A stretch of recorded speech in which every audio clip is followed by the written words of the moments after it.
अब होगा भगंदर का 100% समाधान। भगंदर जिसे हम फिस्टुला कहते हैं। भगंदर क्या है, फिस्टुला क्या है?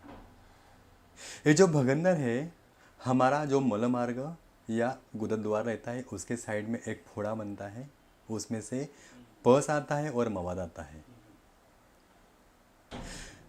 ए जो है भगंदर, जिसे हम फिस्टुला इन एनो कहते हैं, फिस्टुला कि भगंदर में जो फिस्टुला रहता है, भगंदर रहता है, इसमें क्या होता है कि ये जो सर्जन रहते हैं ये ओपन सर्जरी करते हैं, लेकिन आपको ओपन सर्जरी नहीं करना है।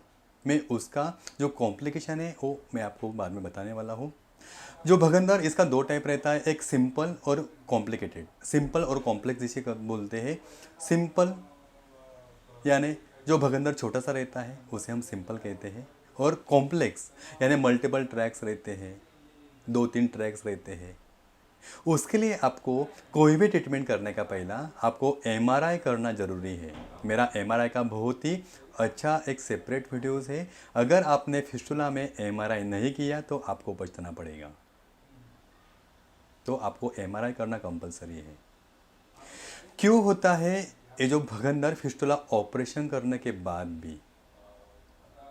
बहुत सारे पेशेंट्स बोलते हैं कि सर, मेरे फ्रेंड्स बोलते हैं कि ये जो भगंदर है ये सर्जरी से जड़ से नहीं निकलता।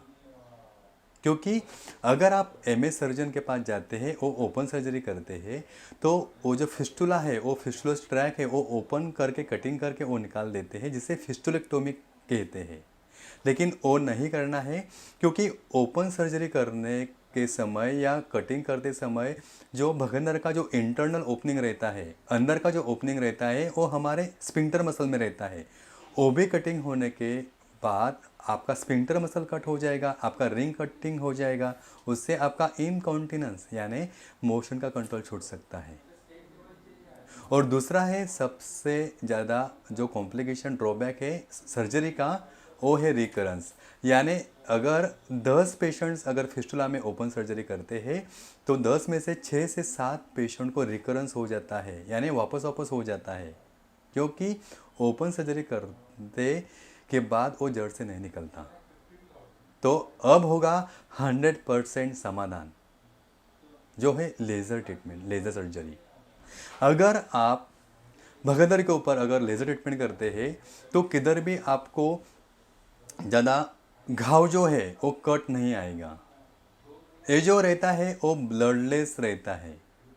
बहुत बार अभी मैं भी, मेरे पास इतना सारा मैं लेज़र ट्रीटमेंट करता है, मेरे पास सब दिन में मेरा 2-3 पेशेंट्स ऐसे ही रहते हैं कि जिनको वापस वापस रिकरेंस हुआ है फिस्टुला का, तो ऐसे सर्जरी रहते हैं। सुबह का मेरा सर्जरी 7 बजे से 10 बजे तक मेरा सर्जरी का टाइम रहता है। तो अगर आप लेज़र ट्रीटमेंट करते हैं तो ये जो है ब्लडलेस रहती है, यानी आपका लेज़र ट्रीटमेंट करते समय आपको ब्लीडिंग नहीं होगा, किधर भी टाँका नहीं लगते हैं, नो स्टिचेस, टाँका नहीं लगते हैं। लेज़र ट्रीटमेंट में भगंदर में घाव कम से कम रहता है, टाँके नहीं लगते, तो आपको इतना सारा ड्रेसिंग करने की ज़रूरत नहीं रहती है। अब होगा 100% समाधान फिस्टुला का। लेज़र ट्रीटमेंट का एक बहुत ही प्लस पॉइंट ये है कि डायोड लेज़र फाइबर होने के कारण आपके जो टॉयलेट का रिंग है, जो फाइबरस मसल है, उसको टच भी नहीं होता है, कि जिससे आपका कंट्रोल नहीं छूटता, यानी आपका कंट्रोल छूटने का कुछ सवाल ही नहीं है। बाद में सबसे इम्पोर्टेंट कि आपको जो है, आपको बेड रेस्ट करने की ज़रूरत नहीं है। अगर आप ओपन सर्जरी करते हैं तो आपको काफ़ी 15-20 दिन आपको बेड रेस्ट करने की ज़रूरत रहती है। आपको ड्रेसिंग करना पड़ता है, आपको बहुत ही दर्द रहता है। तो इसमें अगर आप फिस्टुला में या पाइल्स में अगर लेज़र ट्रीटमेंट करते हैं तो आपको बेड रेस्ट करने की ज़रूरत नहीं है। सबसे इम्पोर्टेंट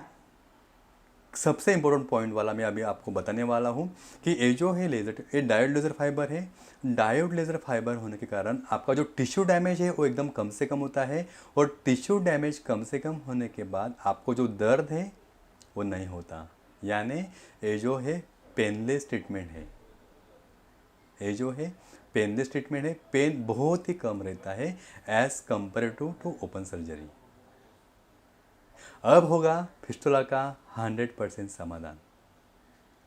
और सबसे इम्पोर्टेंट बढ़िया पॉइंट है कि इसका जो वेवलेंथ है ये 1950 nm, उसका वेवलेंथ ज़्यादा होने के कारण उसका पेनिट्रेशन पावर जो रहता है वो लेज़र से ज़्यादा होता है। उससे क्या होता है कि अगर भगदड़ में अगर बारीक बारीक ब्रांचेस भी अगर रहते हैं तो वो जड़ से निकलते हैं, कि जिससे आपको जो जड़ से निकलते हैं तो आपको वापस रिकरेंस होने का इतना टेंशन नहीं है, तो आपको रिकरेंस नहीं होगा। तो लेज़र ट्रीटमेंट से जड़ से निकलता है। तो लेज़र ट्रीटमेंट से आप ये जो फिस्टुला है भगंदर से 100% आप इसका समाधान कर सकते हैं, जड़ से निकाल सकते हैं। ठीक है दोस्तों, फिर मिलते हैं आने वाले नई वीडियो में। तब तक के लिए धन्यवाद।